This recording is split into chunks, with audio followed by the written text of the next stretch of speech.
Hello students, uni exam PCS के online platform में आप सभी लोगों का स्वागत है। जैसा कि हम जानते हैं कि आने वाले कुछ महीनों में उत्तर प्रदेश तथा बिहार लोक सेवा आयोग द्वारा पीसीएस के एग्जाम कंडक्ट कराई जाएगी। साथ ही साथ यूपी में आरओ तथा एआरओ की एग्जाम भी होने वाली है। इन सभी प्रतियोगी परीक्षाओं में मैप आधारित प्रश्न पूछे जाते हैं। इन्हीं बातों को ध्यान में रखते हुए यूनी एग्जाम पीसीएस लाया है मैपिंग पर लेक्चर सीरीज, जिसमें वर्ल्ड तथा इंडिया के मैप का डिटेल्ड एनालिसिस किया जाएगा। इस लेक्चर सीरीज की शुरुआत वर्ल्ड मैपिंग से होगी और फिर हम लोग पढ़ेंगे इंडियन मैपिंग। तो चलिए इस लेक्चर सीरीज का पहला वीडियो शुरू करते हैं। लेकिन लेक्चर शुरू करने से पहले एक बात स्टूडेंट ध्यान रखेंगे कि वो एटलस बुक को निकाल लेंगे और उसमें खोल लेंगे चैप्टर यूरोप। आप जब यूरोप का चैप्टर खोलेंगे तो इसमें दो मैप्स पाएंगे, एक होगा फिजिकल मैप और दूसरा होगा पॉलिटिकल मैप। हिंदी में लिखा होगा भौतिक और दूसरा राजनीतिक मानचित्र। जो पॉलिटिकल मैप होता है, जो राजनीतिक मानचित्र होता है, इसमें कंट्रीज और important places in the countries को क्या किया गया है, दर्शाया गया। देशों और उन देशों में स्थित महत्वपूर्ण शहरों को दर्शाया गया है। वहीं यदि आप देखेंगे फिजिकल मैप तो इसमें पर्वत, पहाड़, नदियां, पठार अर्थात माउंटेन, हिल्स, प्लेट्यू, रिवर्स आदि लैंडफॉर्म्स को क्या किया गया है, दिखाया गया है। ओके, तो हम लोग जब पढ़ाई करेंगे तो सबसे पहले हम लोग पढ़ेंगे पॉलिटिकल मैप किसी भी कॉन्टिनेंट का, और फिर हम लोग किस मैप पे आएंगे, हम लोग आएंगे फिजिकल मैप पे। तो चलिए हम लोग जो है लेक्चर को स्टार्ट करते हैं। सबसे पहले हम लोग पढ़ेंगे यूरोप का मैप। ऐसा क्यों? क्योंकि यूरोप का मैपिंग इसलिए पढ़ेंगे कि देखा गया है कि जितने भी प्रतियोगी परीक्षाएं हैं उनमें 3 कॉन्टिनेंट से बहुत ज्यादा क्वेश्चन पूछे जाते हैं, जैसे नॉर्थ अमेरिका, उत्तरी अमेरिका, यूरोप और एशिया से। इन तीनों महाद्वीपों से बहुत सारे क्वेश्चन पूछे जाते हैं। इसलिए हम लोग जो है इस लेक्चर की शुरुआत यूरोप कॉन्टिनेंट से करेंगे। ओके, तो आप लोग जो है एटलस में कौन सा चैप्टर खोल लेंगे, यूरोप। ये है वर्ल्ड का पॉलिटिकल मैप और इसमें आप देख रहे होंगे टोटल 7 कॉन्टिनेंट आपको दिख रहे होंगे। कौन कौन से 7 महाद्वीप हैं? पहला हो गया नॉर्थ अमेरिका, उत्तरी अमेरिका, साउथ अमेरिका, दक्षिणी America, Africa, Australia, Antarctica, Asia और यूरोप। ठीक है, हम लोग किस कॉन्टिनेंट को, महाद्वीप को पढ़ेंगे? हम लोग अभी पढ़ने वाले हैं यूरोप कॉन्टिनेंट को। ठीक है, यूरोप कॉन्टिनेंट पढ़ने से पहले आप यदि ध्यान से इस पॉलिटिकल मैप को देखेंगे तो पाएंगे कि यूरोप और एशिया दोनों क्या है, एक ही लैंड मास पे, भूखंड पर स्थित हैं और इनको कंबाइंड रूप में क्या कहा जाता है, यूरेशिया। क्या है ये, देखिए ये यूरेशिया का मैप है। इसमें ये वाला जो पोर्शन है ऐसे करके, ये आपको क्या है, ये आपको यूरोप है और ये क्या है, यह है एशिया। ठीक है, और इसको कंबाइंड रूप में हम लोग क्या कहते हैं, यूरेशिया कहते हैं। ठीक है, नाउ द क्वेश्चन अराइजेस, प्रश्न अब उठता है कि एशिया और यूरोप के बीच के बॉर्डर क्या है। कौन सा ऐसा बॉर्डर है जो यूरोप और एशिया को क्या करता है, अलग अलग करता है। तो यह एक बहुत क्या है, इंपॉर्टेंट है क्वेश्चन होता है कि विच decides the what's decide the land border between Europe and Asia. तो ये सारे क्या हैं, लैंडफॉर्म्स है जो यूरोप और एशिया के बीच में बाउंड्री डिसाइड करते हैं। कौन कौन से हैं, ध्यान से आप लोग देखते जाएंगे इस मैप को तो आपको दिखाई देगा। पहला है यूराल माउंटेन, जिसको की कहते हैं हम लोग यूराल पर्वत। कहां पे है ये, यूराल माउंटेन। दूसरा क्या है, दूसरा है यूराल रिवर। क्या है, यूराल नदी। कहां पे स्थित है ये। थर्ड हमारा क्या आ गया, तीसरा है कैस्पियन सागर, कैस्पियन सी, कौन सा है, ये वाला, ठीक है, ये कैस्पियन सी। नेक्स्ट हमारा जो है that is the Caucasus mountain, क्या है, कॉकेसस माउंटेन, अर्थात कॉकेसस पर्वत, ये वाला, ठीक है। नेक्स्ट क्या आता है, नेक्स्ट आता है ब्लैक सी, जिसको कि हम लोग काला सागर भी कहते हैं। काला सागर के बाद क्या आता है, काला सागर के बाद आता है जिसको हम लोग कहते हैं टर्की स्ट्रेट, क्या कहते हैं, टर्की स्ट्रेट या फिर टर्की जल संधि। अब प्रश्न उठता है कि टर्की स्ट्रेट या टर्की जल संधि, जल संधि किसे कहते हैं, तो जल संधि दो बड़े बड़े जलाशयों को आपस में जोड़ता है। आप अगर ध्यान से देखेंगे तो यहां पे ये क्या है, ब्लैक सी है, और ये कौन सा है, ये है हमारा आपको मेडिटेरेनियन सी, भूमध्य सागर, और इन दोनों को जोड़ने का काम क्या कर रहा है, टर्की स्ट्रेट। आगे हम लोग अभी देखेंगे क्या होता है टर्की स्ट्रेट में। नेक्स्ट हमारा जो है वह क्या है, वह है भूमध्य सागर, क्या है, भूमध्य सागर, जिसको कि हम लोग कहते हैं मेडिटेरेनियन सी। तो ये जो टोटल है, this is the decides the boundary between Europe and Asia, Europe और एशिया के बीच में ये लैंडफॉर्म जो है, भू आकृति जो है, बॉर्डर को डिसाइड करते हैं। एक बार इस वीडियो को पॉज कर लीजिए और उसके बाद जो है नेम को याद करने की कोशिश कीजिए, ठीक है। अभी आगे चल के मैं बताऊंगा, जब हम लोग यूरोप के सी के बारे में, स्ट्रेट के बारे में पढ़ेंगे, तब हम लोग टर्की स्ट्रेट को थोड़ा सा और एलेबोरेट करके पढ़ेंगे। फिलहाल अभी जो है जानिए कि क्या है टर्की स्ट्रेट, ठीक है। इस नाम को बस अभी याद रखिएगा। ये जो है यूरोप और एशिया के बीच में बॉर्डर डिसाइड करता है।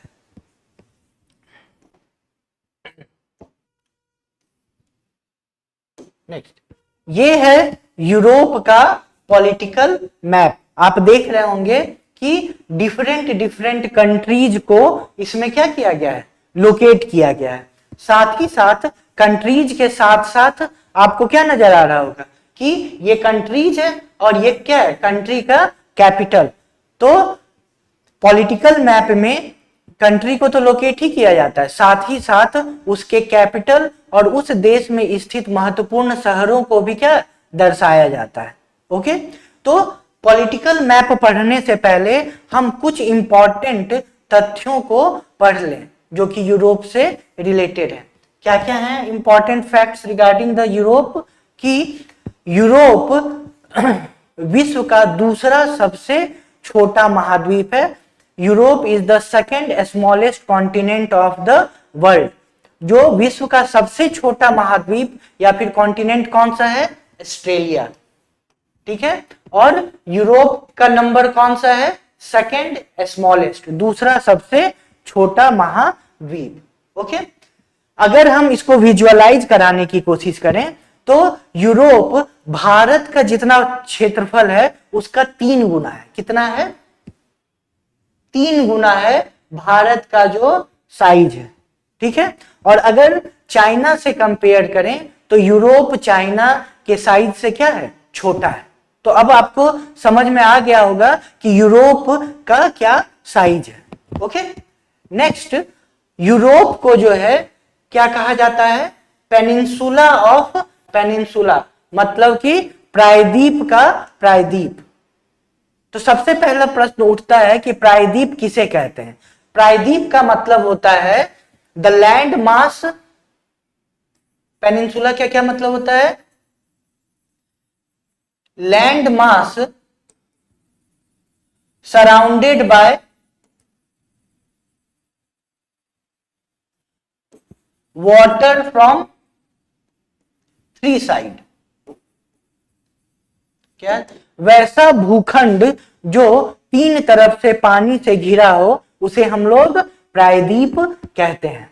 ठीक है, तो एक टर्म है पेनिनसुला ऑफ पेनिनसुला, इसका मतलब क्या हुआ? तो इसको समझने के लिए पहले हम फिर से देखते हैं यूरेशिया का मैप। अगर हम यूरेशिया का मैप ध्यान से देखेंगे तो आपको क्या दिखाई देगा?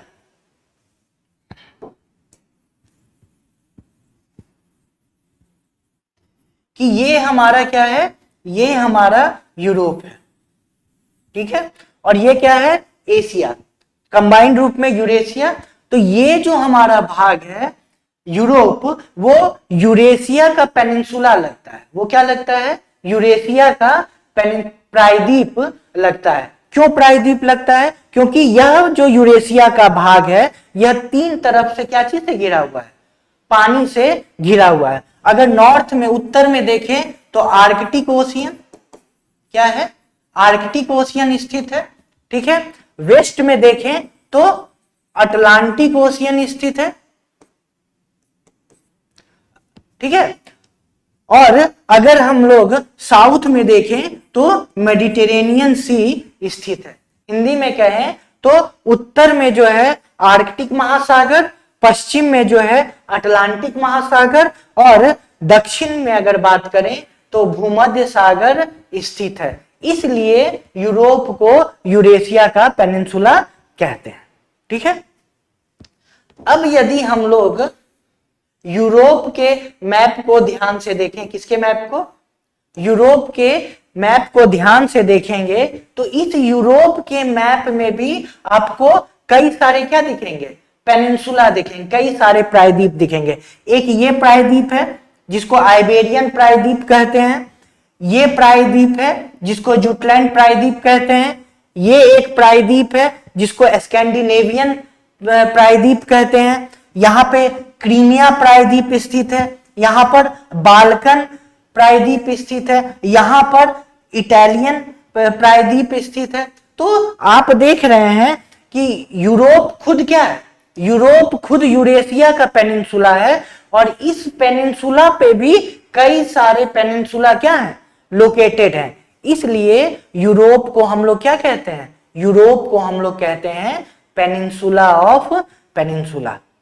ठीक है, ये इंपॉर्टेंट फैक्ट है, इसको आप जो है याद रखेंगे। तो चलिए अब हम लोग आगे बढ़ते हैं नेक्स्ट फैक्ट की ओर। क्या लिखा हुआ है? It covers 6.8% of land surface of the world. क्या है? कि यूरोप जो है, यूरोप में पृथ्वी पे स्थित कुल स्थल का 6.8% भाग स्थित है। मतलब 6.8% of the land surface of the world कहां पे लोकेटेड है? यूरोप में। इसके पास जो दूसरा पॉइंट है उसको भी ध्यान से देखिएगा। क्या लिखा हुआ है? It covers 2% of the whole earth surface.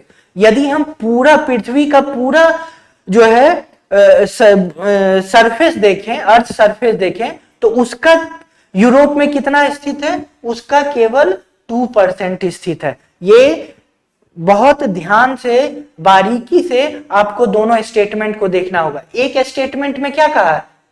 6.8% of the land surface, मतलब पृथ्वी पे जितने, पृथ्वी पे क्या है? पृथ्वी के सतह पे महासागर भी पाए जाते हैं, सागर भी पाए जाते हैं, और क्या पाए जाते हैं? और भूखंड भी पाए जाते हैं। ठीक है, तो यहां पर लैंड सरफेस का कितना है? 6.8%, और पूरे पृथ्वी की सतह का कितना है? 2%। ठीक है, तो this is the important facts regarding the Europe. Okay, अब हम थोड़ा सा यूरोप के लोकेशन को समझते हैं। किसके? यूरोप के लोकेशन को। लेकिन यूरोप के लोकेशन को समझने के लिए सबसे पहले हमको क्या देखना होगा? हमको देखना होगा वर्ल्ड का पॉलिटिकल मैप। तो चलिए वर्ल्ड का पॉलिटिकल मैप देखते हैं और यूरोप के पोजीशन को समझने की कोशिश करते हैं।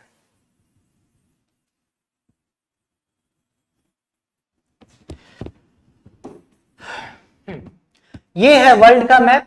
आप लोग अक्षांश लैटिट्यूड तो अच्छे से समझते ही होंगे और लॉन्गिट्यूड भी जानते होंगे, देशांतर। सबसे पहले चलिए हम लोग अक्षांश को देखते हैं। ठीक है, ये है विषुवत रेखा जो हमारे पृथ्वी को दो इक्वल पार्ट में डिवाइड करता है, दो समान हिस्सों में विभाजित करता है।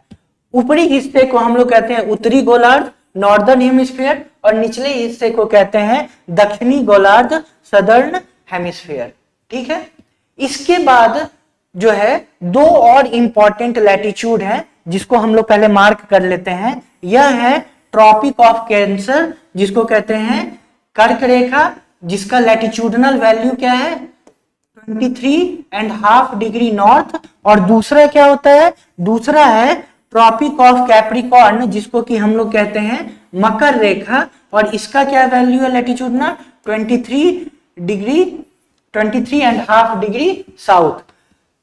ठीक है, तो अगर हम ध्यान से यूरोप को देखेंगे, किसको देखेंगे, यूरोप को, तो यूरोप जो है कर्क रेखा के उत्तर इसमें स्थित है। कहां पे स्थित है, north of the tropic of cancer, north of the tropic of cancer, ये यूरोप स्थित है। अगर एग्जैक्ट बात करें कि इसका क्या अक्षांशीय विस्तार है, मतलब latitudinal extension of the Europe की, तो पाएंगे हम कि यह 35 डिग्री नॉर्थ से 80 डिग्री नॉर्थ के बीच में क्या है, लैटिट्यूड के बीच में लोकेटेड है। कौन सा, यूरोप। ठीक है, आप लोग ज्योग्राफी में पढ़े ही होंगे कि यह अगर पृथ्वी है, ठीक है, ये इक्वेटर है, ये 23.5 डिग्री नॉर्थ है, यह 23.5 डिग्री साउथ है। दो और इसी तरह इंपॉर्टेंट लैटिट्यूडनल लाइंस या फिर अक्षांशीय रेखा है जिसका नाम है 66.5 डिग्री नॉर्थ, जिसको कि हम लोग कहते हैं आर्कटिक वृत्त, आर्कटिक सर्कल, और दूसरा कौन सा है 66.5 डिग्री साउथ, जिसको कि हम लोग कहते हैं अंटार्कटिक वृत्त या फिर अंटार्कटिक सर्कल। तो यूरोप किसके किसके बीच में स्थित है, यूरोप स्थित है आपका 35 डिग्री नॉर्थ से लगभग 80 डिग्री नॉर्थ के बीच में लोकेटेड है, 80 डिग्री नॉर्थ के बीच में लोकेटेड है। तो जब हम लोग ज्योग्राफी पढ़े थे तब हम लोग पढ़े थे क्या कि जो 23 डिग्री हाफ नॉर्थ और 66.5 डिग्री नॉर्थ, इस बीच के क्षेत्र को कौन सा कहते हैं, इसको कहते हैं हम लोग टेम्परेट रीजन। क्या कहते हैं, शीतोष्ण क्षेत्र। ठीक है, शीतोष्ण कटिबंधीय क्षेत्र या फिर कहते हैं टेम्परेट रीजन। ओके, और तो हमारा जो है पूरा का पूरा यूरोप लगभग कहां पे स्थित है, वह या फिर कहिए कि यूरोप का बहुत बड़ा हिस्सा जो है इसी टेम्परेट रीजन में लोकेटेड है। टेम्परेट रीजन की खास बात क्या होती है कि सर्दी और गर्मी के दोनों के तापमान में क्या होता है, बहुत ज्यादा अंतर होता है। ठीक है, तो नेक्स्ट इंपॉर्टेंट फैक्ट हमारा क्या हो गया, नेक्स्ट इंपॉर्टेंट फैक्ट हो गया कि यूरोप जो है का एक बड़ा भाग हिस्सा वो टेम्परेट रीजन में लोकेटेड है, शीतोष्ण कटिबंधीय क्षेत्र में स्थित है।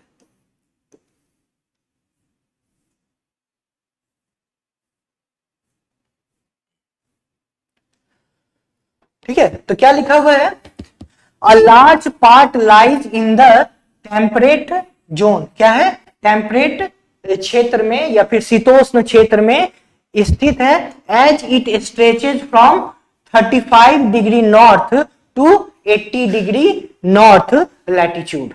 ओके, नेक्स्ट अगर हम देखें देशांतरीय, अगर हम लोग इसका विस्तार देखें, लॉन्गिट्यूडनल एक्सटेंशन देखें, तो ये कहां पे है, 10 डिग्री वेस्ट से कितने 60 डिग्री ईस्ट के बीच में स्थित है। अब क्या देशांतर तो आप लोग जानते ही होंगे कि देशांतर किसे कहते हैं, ठीक है। तो ये जो है एक आपने सुना होगा प्राइम मेरिडियन, प्रमुख याम्योत्तर।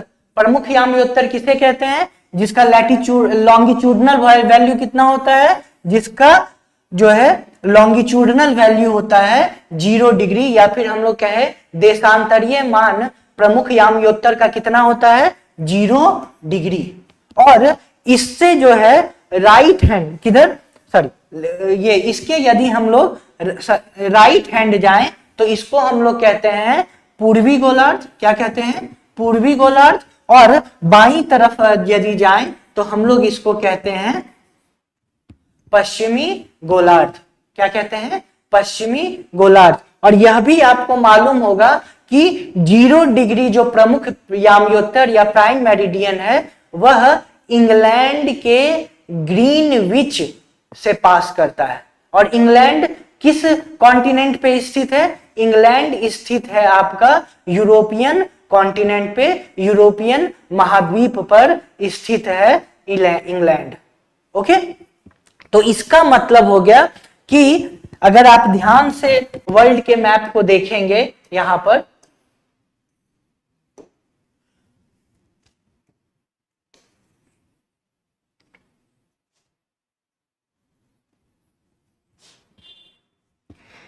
ये वाला जो है, ये वाला पोर्शन, इसको हम लोग इंग्लैंड, ये क्या रिप्रेजेंट कर रहा है? इंग्लैंड। और प्रमुख याम्योत्तर जो है वह, ये जो प्राइम मेरिडियन आप देख रहे हैं, यह ऐसे करके क्या हो रहा है? इस तरीके से पास कर रहा है, सॉरी इस तरीके से पास कर रहा है।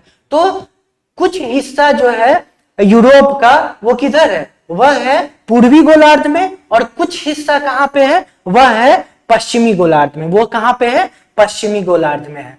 तो हम लोगों ने क्या देखा कि यूरोप अगर अक्षांशीय विस्तार की बात करें, अगर लैटिट्यूडनल एक्सटेंशन की बात करें, तो यूरोप कंप्लीटली लोकेटेड है नदर्न हेमिस्फीयर में, उत्तरी गोलार्ध में। वहीं अगर हम लोग इसका लॉन्गिट्यूडनल एक्सटेंशन की बात करें, यदि हम लोग इसके देशांतरीय विस्तार की बात करें, तो इसका, इस यूरोप का कुछ हिस्सा जो है पूर्वी गोलार्ध में है, जो कि बड़ा हिस्सा है, और कुछ हिस्सा जो है वह पश्चिमी गोलार्ध में है, जिसे कहते हैं हम लोग वेस्टर्न हेमिस्फीयर। ठीक है, तो इस तरीके से हम लोग जो है स्थिति, लोकेशन देख लिए, किसका? लोकेशन देख लिए यूरोप के कॉन्टिनेंट का। चलिए आगे की ओर अब हम लोग और देखते हैं। नेक्स्ट क्या है? नेक्स्ट लिखा हुआ है the prime meridian passes through the, कहां से? ग्रीनविच। कहां से पास करता है? ग्रीनविच से पास करता है। ओके, जो कहां पे? इंग्लैंड में लोकेटेड है। ये जो प्राइम मेरिडियन है ये बहुत इंपॉर्टेंट है कि प्रमुख याम्योत्तर की ऐसे चर्चा हुई है, तो मैं बता दूं कि प्रमुख याम्योत्तर जो है वह विश्व के किन किन देशों से गुजरता है। This is a very important facts, आप लोग इसको याद रखिएगा। तो किससे पास करता है? यूनाइटेड किंगडम से पास करता है। ठीक है, दूसरा किससे पास कर, किस कॉन्टिनेंट से पास करता है? सॉरी, किस कंट्री से पास करता है? किस देश से? That is France. उसके बाद फिर स्पेन। तो यूनाइटेड किंगडम, फ्रांस और स्पेन, ये किस कॉन्टिनेंट में लोकेटेड है? ये लोकेटेड है यूरोपियन कॉन्टिनेंट में, या फिर यूरोप में स्थित है। ठीक है, नेक्स्ट हमारा जो देश है that is Algeria, Mali, Burkina Faso, Togo और घना। ये क्या है? यह कहां पे स्थित है? यह स्थित है आपको अफ्रीकन कॉन्टिनेंट में। कौन कौन सा? Algeria, Mali, Burkina Faso, Togo and Ghana. तो इस प्रकार से हम देखते हैं कि टोटल 3 जो हमारा कंट्री है, कितने? 3 कंट्रीज कहां पे लोकेटेड है? यूरोप में लोकेटेड है। और रेस्ट ऑफ द कंट्रीज किस कॉन्टिनेंट में लोकेटेड है? किस महाद्वीप पे स्थित है? वह है अफ्रीकन महाद्वीप पर स्थित है।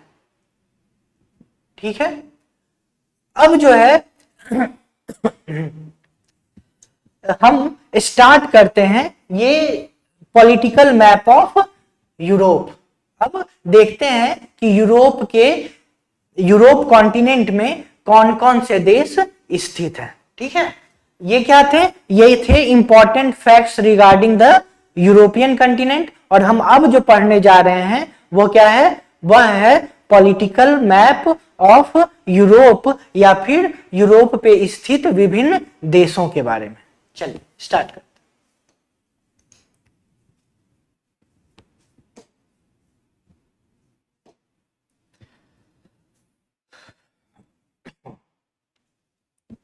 ठीक है, ये टोटल क्या है, ये है पॉलिटिकल मैप ऑफ यूरोप। इसमें आप देखेंगे कि कई सारे छोटे छोटे क्या हैं, कंट्रीज लोकेटेड है। ठीक है, तो इसको एक साथ पढ़ने से आप अच्छी तरीके से याद नहीं रख पाएंगे। अगर आपको अच्छे तरीके से इस पॉलिटिकल मैप को समझना है तो आपको एक एक पार्ट को एक एक बार में समझना होगा। ठीक है, ऐसा नहीं कि कहीं से भी आप स्टार्ट कर दिए तो आप इस पॉलिटिकल मैप को कभी याद नहीं रख पाएंगे। एक इसमें एक सेट पैटर्न जो है उसको आप फॉलो कीजिए और याद करने की कोशिश कीजिए। पहला तरीका इसमें क्या हो सकता है, पहला तरीका इसमें हो सकता है कि आप जो है एक मतलब कि एक साइक्लिक चैप्टर में पढ़ना शुरू कीजिए इसको।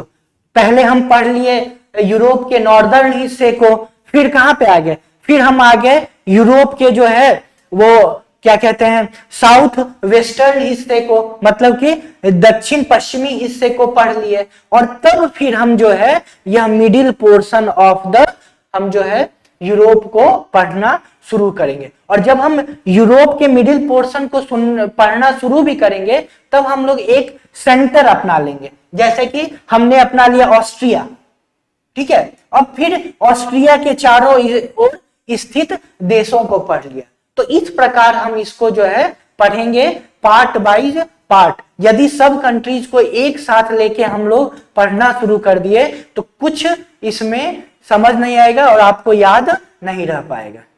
ठीक है, एक बात और कि जब हम लोग कंट्रीज पढ़ेंगे तो साथ साथ उसकी राजधानी भी याद करने की कोशिश करेंगे। तो चलिए हम लोग जो स्टार्ट करेंगे, हम लोग स्टार्ट करेंगे नॉर्दर्न जो यूरोप है उसमें, उसको हम लोग डिटेल से पढ़ेंगे और देखेंगे कि नॉर्दर्न यूरोप में कौन कौन से देश स्थित हैं। तो चलिए, सबसे पहला जो नाम आता है नॉर्दर्न यूरोप में स्थित कंट्री का, उसका नाम है आइसलैंड। क्या नाम है, आइसलैंड। और इसकी राजधानी का नाम क्या है, रिकयाविक। रिकयाविक। ठीक है, तो यहां पे क्या है हाँ एक और बात, जब आप किसी कंट्रीज के राजधानी को देखें तो उसके नाम को याद करने के लिए कुछ उससे एसोसिएट कर दे इवेंट को, तब आपको उसको याद करने में क्या होगा, बहुत आसानी होगा। सिंस यह देख रहे होंगे आप कि ये बहुत क्या है, नॉर्थ में उत्तरी ध्रुव के तरफ स्थित है, नॉर्थ पोल के तरफ स्थित है। तो यहां पर क्या होगा, ठंड होगा कि गर्मी होगी, बहुत ज्यादा ठंड होगा। तो यहां पे रहना बहुत क्या है, ठंडा वाला, हम लिख रहे ठंडा में रहना रिस्क है, तो रिकयाविक। तो आइसलैंड क्या हो गया, आइसलैंड की राजधानी रिकयाविक। ठीक है, चलिए आगे हम बढ़ते हैं और इसको, इस पोर्शन को ध्यान से देखते हैं।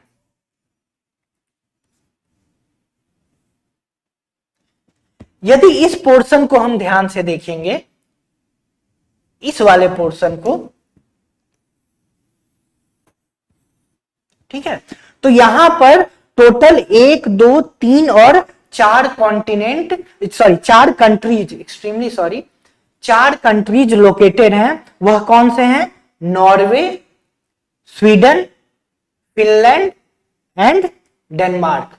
हमने क्या देखा कि यहां पर कितने कंट्रीज लोकेटेड है, नॉर्वे है, स्वीडन है, फिनलैंड है और डेनमार्क। ठीक है, और अब हम इसके कैपिटल को भी देखते हैं। नॉर्वे का कैपिटल क्या है? ओस्लो। स्वीडन का कैपिटल क्या है? स्टॉकहोम। फिनलैंड की कैपिटल का क्या नाम है? हेलसिंकी। और लास्ट में डेनमार्क, डेनमार्क के कैपिटल का क्या नाम है? कोपेनहेगन। क्या नाम है? कोपेनहेगन। ठीक है, तो अब हम इसको जो है ये ब्लैंक मैप पे लोकेट करते हैं और इसके जो है कंट्री के कैपिटल को भी नाम को याद रखने की कोशिश करते हैं। चलिए, ओके, तो पहला हम लोगों ने देखा इसका नाम, ये क्या था? आइसलैंड इस कंट्री का नाम था। इसकी राजधानी क्या थी? रिकयाविक। क्या थी? रिकयाविक। ठीक है, यहां पे ये कौन सी कंट्री है? ये थी नॉर्वे, और इसकी राजधानी क्या थी? ओस्लो। क्या राजधानी थी? ओस्लो। यहां पे ये कौन सी कंट्री थी? ये थी आपकी स्वीडन। स्वीडन, इसका कैपिटल क्या था? इसका कैपिटल था स्टॉकहोम। और ये तीसरा कंट्री जो हम लोगों ने पढ़ा था, ये तीसरे कंट्री का नाम क्या था? फिनलैंड। क्या था? फिनलैंड। और इसके जो राजधानी क्या थी? हेलसिंकी। ठीक है, और यहां पर जो हम लोग देश पढ़े थे, इसका नाम क्या था? डेनमार्क। और डेनमार्क की राजधानी क्या थी? डेनमार्क की राजधानी थी कोपेनहेगन। क्या थी? कोपेनहेगन जो थी वह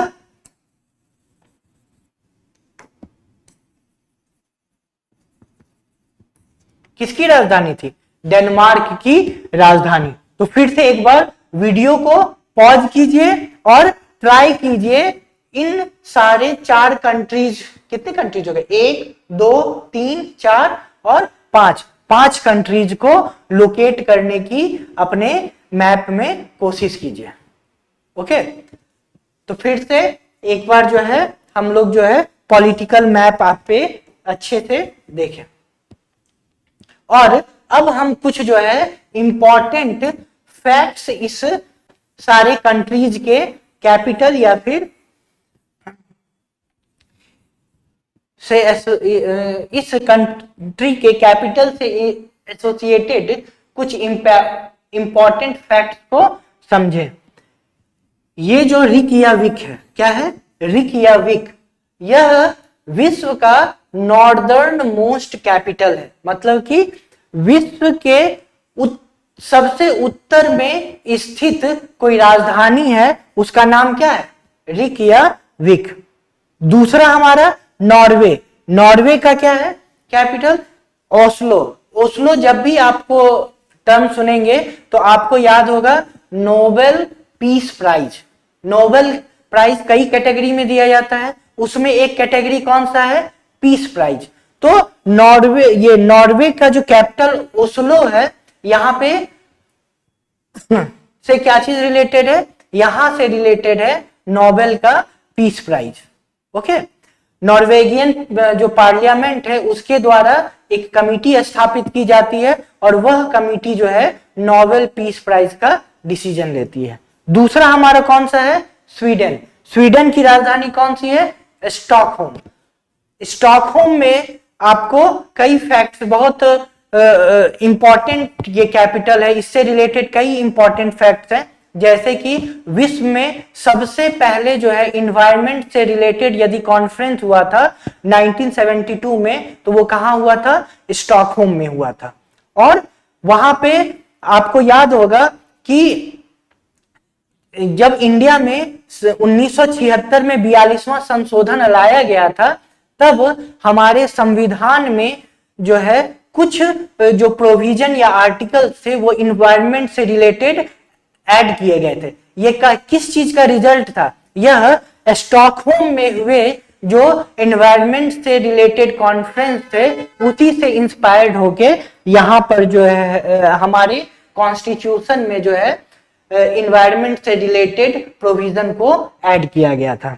और दूसरा क्या है कि नोबेल पुरस्कार जब देते हैं तो पीस प्राइज को छोड़ के बाकी सारे कैटेगरी का जो नोबेल पुरस्कार होता है वो स्टॉकहोम कमिटी के द्वारा डिसाइड होता है। नेक्स्ट हमारा कौन सा है, फिनलैंड। फिनलैंड का की कैपिटल क्या है, हेलसिंकी। ठीक है, तो हेलसिंकी को क्या कहते हैं, हेलसिंकी को कहते हैं white city of the north. क्या कहते हैं, white city of the north.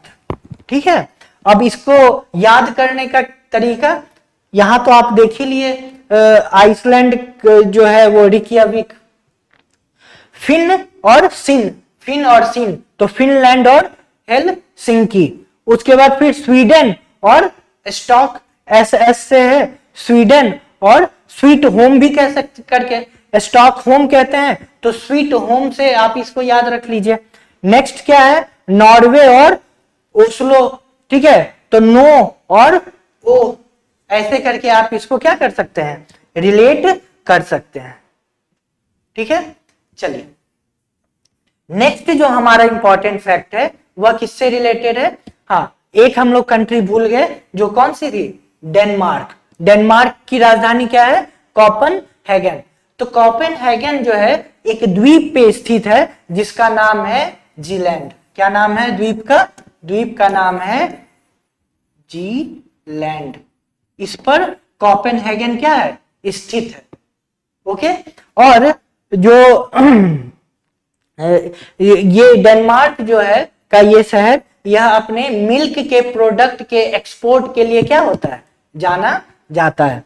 और इसको याद रखने के लिए डेनमार्क का कोपेनहेगन, मतलब कि मार्क एक व्यक्ति का नाम हो गया और वो कैसा है, कॉप है, वो क्या है, पुलिस है। तो मार्क और कॉप से, तो ऐसे करके जो है हम लोग इन देशों की राजधानियों को क्या कर सकते हैं, याद कर सकते हैं। ठीक है, चलिए आगे हम लोग बढ़ते हैं।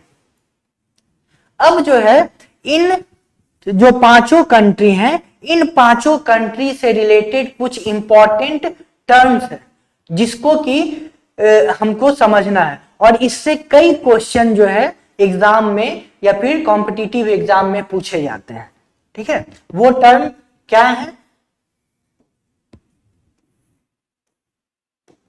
वो टर्म है स्कैंडिनेवियन कंट्रीज और नॉर्डिक कंट्रीज। क्या टर्म है, स्कैंडिनेवियन कंट्रीज और नॉर्डिक कंट्रीज। तो सबसे पहले हम लोग देखते हैं कि स्कैंडिनेवियन कंट्रीज के अंदर में कौन कौन से देश आते हैं। ठीक है, तो स्कैंडिनेवियन कंट्रीज के तहत कुल 3 कंट्रीज आते हैं। वो कौन कौन से हैं, नॉर्वे है, स्वीडन है और डेनमार्क।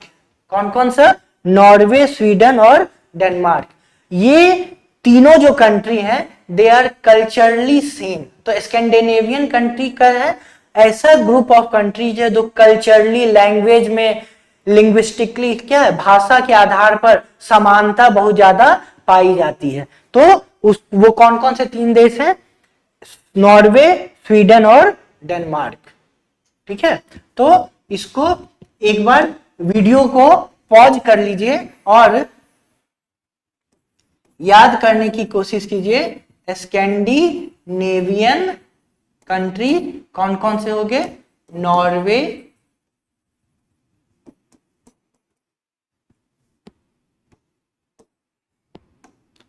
स्वीडन और डेनमार्क।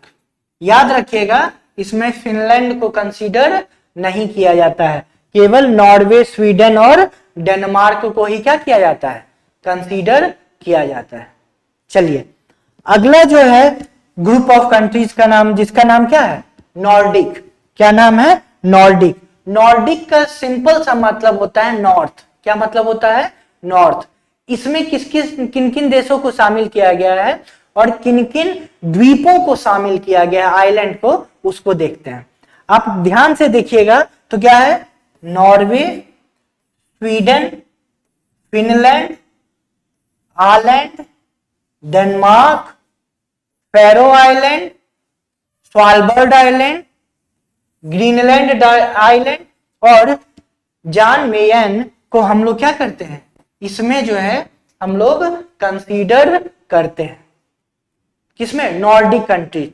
इसका सिंपल मतलब है कि यूरोप के नॉर्थ में स्थित जो है कॉन्टिनेंट, ये सॉरी कंट्रीज, नॉर्थ में स्थित देश या फिर कंट्रीज, किसके, यूरोप के। फिर से एक बार, Denmark, Norway, Sweden, Finland, Aland Island. देखिए आलैंड आइलैंड जो है वो किसके कंट्रोल में है, वो है फिनलैंड के कंट्रोल में। उसके बाद फिर स्वालबर्ड किसके है, नॉर्वे के। फैरो आइलैंड किसके है, डेनमार्क के। ग्रीनलैंड किसके है, डेनमार्क के। और एक कंट्री छूट गया जिसका नाम क्या है, जिसका नाम है आइसलैंड। इसको भी जो है हम लोग कंसीडर किसके अंदर करते हैं, नॉर्डिक कंट्रीज के अंदर में करते हैं। तो एक बार जो है हम लोग देख लेते हैं कि नॉर्डिक कंट्रीज किन किन देशों को कहते हैं। तो नॉर्डिक कंट्रीज के अंदर में कौन सा आता है, नॉर्डिक कंट्रीज के अंदर में पहले आता है नॉर्वे। दूसरा कौन सा आता है, नॉर्वे के बाद फिर आते हैं स्वीडन, फिर फिनलैंड, नेक्स्ट डेनमार्क, और डेनमार्क के बाद फिर कौन सा आता है, आइसलैंड। तो ये जो है टोटल 1 2 3 4 और 5 कंट्री, कहा 5 कंट्रीज मिलके क्या बनाते हैं, नॉर्डिक कंट्रीज। अब इससे जो संबंधित जो द्वीप है उनको भी नॉर्डिक कंट्रीज में क्या किया जाता है, शामिल किया जाता है। जैसे कि ग्रीनलैंड, आलैंड, फैरो, ठीक है, क्या है, फैरो आइलैंड, स्वालबर्ड आइलैंड और जॉन मेयन को हम लोग क्या करते हैं, इंक्लूड करते हैं। किसमें इंक्लूड करते हैं हम लोग, नॉर्डिक कंट्रीज में।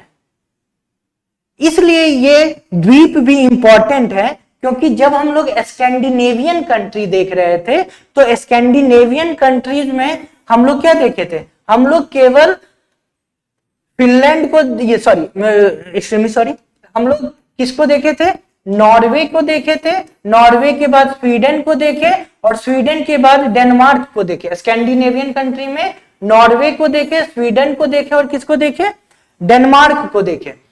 लेकिन इस इनके द्वारा जो अधिकृत आइलैंड थे उनको हम लोग कंसीडर, जैसे कि डेनमार्क को जब हम कंसीडर करते हैं, लेकिन ग्रीनलैंड को हम लोग कंसीडर नहीं करते हैं जब स्कैंडिनेवियन कंट्री की बात करते हैं। स्वीडन को हम लोग लेते हैं, ये नॉर्वे को लेते हैं, लेकिन इससे जो संबंधित हमारे आइलैंड है वो उनको हम कंसीडर नहीं करते हैं। ऐसा क्यों, क्योंकि यहाँ पे कल्चरल, ये जो स्कैंडिनेवियन जो शब्द है ये कल्चर से रिलेटेड है। अगर आप देखेंगे तो ग्रीनलैंड क्या है, ग्रीनलैंड अगर ध्यान से आप देखेंगे तो ग्रीनलैंड डेनमार्क से बहुत दूर है, पहली बात। दूसरी बात, यहाँ का पॉपुलेशन बहुत क्या है, कम है। तो यहाँ पर इसके और इसके कल्चर में बहुत ज्यादा क्या है, डिफरेंस। इसलिए हम लोग इस स्कैंडिनेवियन कंट्रीज में केवल इसको और इसको लगते हैं, और जब नॉर्डिक कंट्रीज की बात आती है तब हम इस ग्रीनलैंड या फिर इन देशों से जो रिलेटेड जो आइलैंड है उसको कंसीडर करते हैं।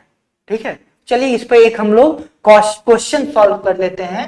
क्वेश्चन क्या है, which of the following are और is not part of Scandinavian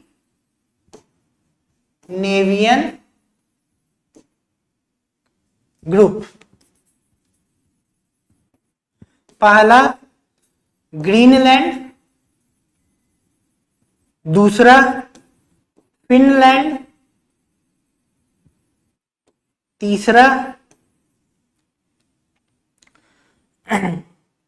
Sweden, चौथा नॉर्वे और पांचवा डेनमार्क। ऑप्शन ए हो गया 1 2 3, बी हो गया 1 एंड 2, सी हो गया 3 4 एंड 5 और डी हो गया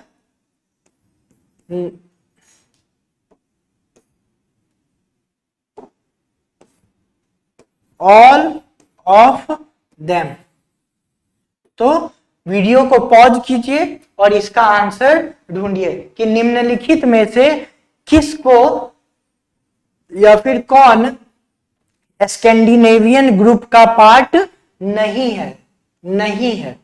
ठीक है, और ये नाम लिखा हुआ है Greenland, Finland, Sweden, Norway, Denmark, और ये है आपका ऑप्शन, और इसको सॉल्व करने की कोशिश कीजिए। ठीक है, चलिए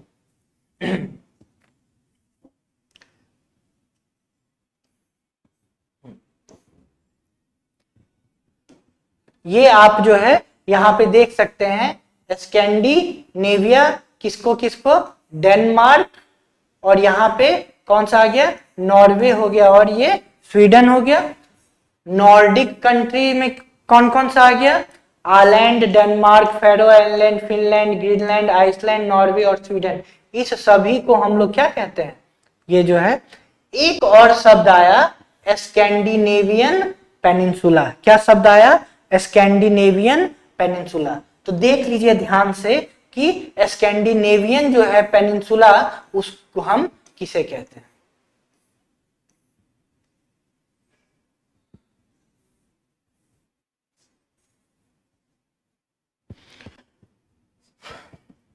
अगर इसको हम ध्यान से देखेंगे तो यहां पर देखेंगे कि ये वाला जो पोर्शन है, ठीक है, इसको हम लोग क्या कहते हैं, इसको हम लोग कहते हैं स्कैंडिनेवियन पेनिनसुला। इसको क्या कहते हैं, स्कैंडिनेवियन पेनिनसुला। और स्कैंडिनेवियन पेनिनसुला के तहत कौन कौन से देश आते हैं, या फिर क्वेश्चन पूछ दे कि स्कैंडिनेवियन प्रायद्वीप पर यूरोप के कौन कौन से देश स्थित हैं, तो आंसर क्या होगा, आंसर होगा नॉर्वे, स्वीडन और सम पार्ट ऑफ फिनलैंड। या फिर कह लीजिए नॉर्वे हो गया, स्वीडन हो गया, और फिनलैंड का जो है कुछ हिस्सा जो है वह किस पे स्थित है, स्कैंडिनेवियन पेनिनसुला पर। किस पे स्थित है, स्कैंडिनेवियन प्रायद्वीप पे। ओके, तो हम लोगों ने कितने ग्रुप पढ़े, कितने इंपॉर्टेंट टर्म पढ़े। पहला हम लोगों ने पढ़ा स्कैंडिनेवियन कंट्रीज। दूसरा टर्म हम लोगों ने क्या पढ़ा, नॉर्डिक कंट्रीज। और तीसरा भी जो हम लोगों ने इंपॉर्टेंट फैक्ट पढ़ा है वह कंट्रीज लोकेटेड ऑन स्कैंडिनेवियन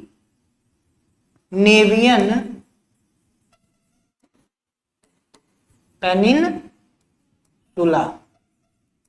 ठीक है, इसमें केवल 3 को कंसीडर कंट्री को करते हैं, इसमें 5 कंट्री और उससे रिलेटेड जो आइलैंड है उसको कंसीडर करते हैं। और यहां पर भी हम लोग 2 कंप्लीट कंट्री जो कि है नॉर्वे और स्वीडन, और फिनलैंड का पार्शियल, मतलब कि some part of the Finland का कुछ भाग। ठीक है, तो इस प्रकार से हम देखें कि हमारा जो यूरोप के नॉर्थ में स्थित जो देश है उससे रिलेटेड कंप्लीट फैक्ट हम लोग समझ गए। चलिए आगे बढ़ते हैं और नेक्स्ट कंट्रीज हम लोग देखते हैं। अब हम लोग आते हैं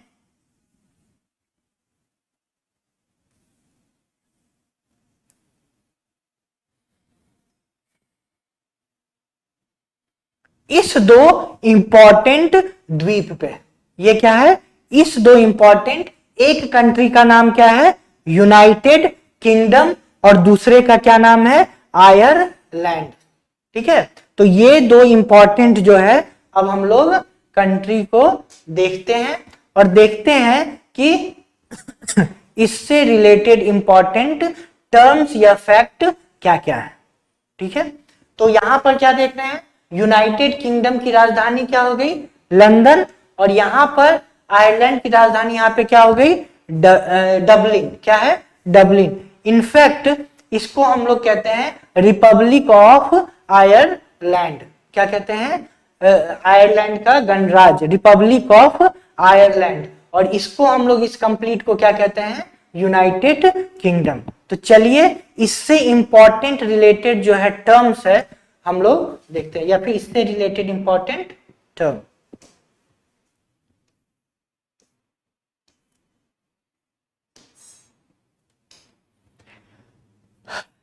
यहां पे 3 टर्म आप लोगों को देखने को मिल रहा होगा।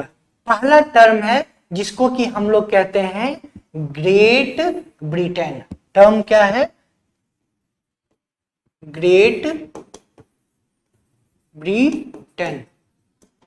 ठीक है, तो अब प्रश्न उठता है कि ग्रेट ब्रिटेन के तहत में क्या क्या, ठीक है, ग्रेट ब्रिटेन किन किन से मिलकर बना हुआ है? तो ग्रेट ब्रिटेन के तहत आता है स्कॉटलैंड, वेल्स और इंग्लैंड। क्या है? ग्रेट ब्रिटेन आपको इस पूरे द्वीप का नाम है, और इस द्वीप पे स्थित जो है वो कौन कौन से? स्कॉटलैंड, इंग्लैंड और वेल्स। इसको किसके अंदर में कंसीडर किया जाता है? Great Britain. किसको? स्कॉटलैंड, दूसरा कौन सा है? इंग्लैंड, और तीसरा क्या है? वेल्स। इन तीनों को मिलाकर आपस में क्या कहा जाता है? Great Britain. ठीक है, नेक्स्ट जो हमारा टर्म है वह है United kingdom of great Britain and northern island. अर्थात कभी पूछा जाए कि यूनाइटेड किंगडम के तहत किन किस रीजन को इंक्लूड किया जाता है, तो आप क्या कहेंगे? यूनाइटेड किंगडम के तहत जो है क्या आता है? Great Britain plus northern Ireland, northern Ireland. और इसी की जो है राजधानी कौन सी है? इसी की राजधानी है आपको लंदन। इसी की राजधानी क्या है? तो क्या हो गया? Great Britain and northern Ireland, इसकी राजधानी क्या हो गई? लंदन। ठीक है, तो अगर कभी आपसे पूछ दिया जाए कि यूनाइटेड किंगडम के अंदर में कौन कौन से रीजन आते हैं, तो कौन सा आ गया? वेल्स आ गया, स्कॉटलैंड आ गया,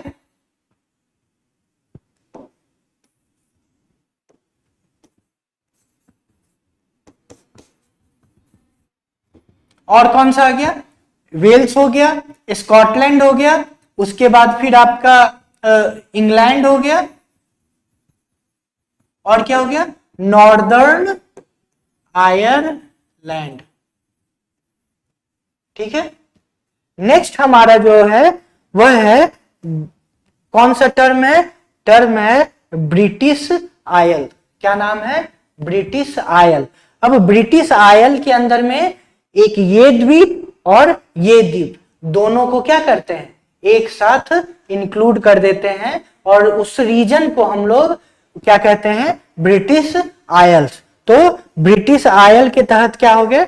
ब्रिटिश आयल के तहत क्या हो जाएगा? ब्रिटिश आयल के तहत हो जाएगा आयरलैंड, जिसको कि हम लोग रिपब्लिक ऑफ आयरलैंड भी कहते हैं, आयरलैंड, या फिर Republic of Ireland plus UK, plus UK. ये क्या बनाता है, ब्रिटिश आइल्स। और ब्रिटिश आइल्स के अंदर में क्या आते हैं, 2 आइलैंड, 2 द्वीप शामिल हैं। एक द्वीप हो गया आपको कौन सा, एक द्वीप का नाम हो गया ग्रेट ब्रिटेन द्वीप, और दूसरे द्वीप का क्या नाम हो गया, आयरलैंड द्वीप। जो ग्रेट ब्रिटेन द्वीप है इसके तहत वेल्स, स्कॉटलैंड और इंग्लैंड आ गया, और जो हमारा आयरलैंड द्वीप है उसके तहत नॉर्दर्न आयरलैंड और रिपब्लिक ऑफ आयरलैंड जो है उसको हम लोग कंसीडर करते हैं आयरलैंड का गणराज्य। समझ में आ गया। एक बार मैं फिर से लास्ट टाइम होलसम कर देता हूं, आप लोग ध्यान से सुनिएगा। पहला क्या हो गया, पहला आया ग्रेट ब्रिटेन। कौन सा आया, ग्रेट ब्रिटेन। ग्रेट ब्रिटेन के तहत में हम लोग रखें स्कॉटलैंड को, वेल्स को और इंग्लैंड को। ठीक है। यूके, यूके के तहत किसको रखें, यूके के तहत हम लोग लिखे ग्रेट ब्रिटेन प्लस नॉर्दर्न, उत्तरी आयरलैंड को। और ग्रेट ब्रिटेन में क्या आ गया, स्कॉटलैंड आ गया, वेल्स आ गया और इंग्लैंड। और ठीक है, उसके बाद फिर हम लोगों ने क्या पढ़ा, ब्रिटिश आइल्स। तो ब्रिटिश आइल्स के अंदर में क्या रखे, हम लोगों ने रखा रिपब्लिक ऑफ आयरलैंड, क्या रखे, आयरलैंड गणराज्य। Next northern Ireland plus Scotland plus Wales plus England. ये टोटल जो है वो ब्रिटिश आइल्स के अंदर में कई बार इन ग्रुप से क्वेश्चन पूछे गए हैं। ठीक है। यूनाइटेड किंगडम की राजधानी क्या हो गई, यूनाइटेड किंगडम की राजधानी लंदन, और रिपब्लिक ऑफ आयरलैंड या आयरलैंड की राजधानी क्या हो गई, डबलिन। क्या हो गई, डबलिन। ठीक है। तो ये जो है आप लोग इंपॉर्टेंट फैक्ट इसको याद रखेंगे। ठीक है। तो अभी तक हम लोगों ने कौन कौन से इंपॉर्टेंट टर्म को पढ़ लिया है। इंपॉर्टेंट टर्म्स पहला था Scandinavian countries, Nordic countries, Scandinavian प्रायद्वीप या पेनिनसुला पे स्थित कंट्रीज। उसके बाद फिर हम लोगों ने ग्रेट ब्रिटेन देख लिया, यूके देख लिया, और क्या देख लिया, ब्रिटिश आइल्स। ये हम लोगों ने अभी इंपॉर्टेंट जो है टर्म्स देख लिए हैं। चलिए हम आगे बढ़ते हैं और अब हम लोग यूरोप के मेन लैंड के अंदर में एंटर करते हैं। ठीक है, चलिए।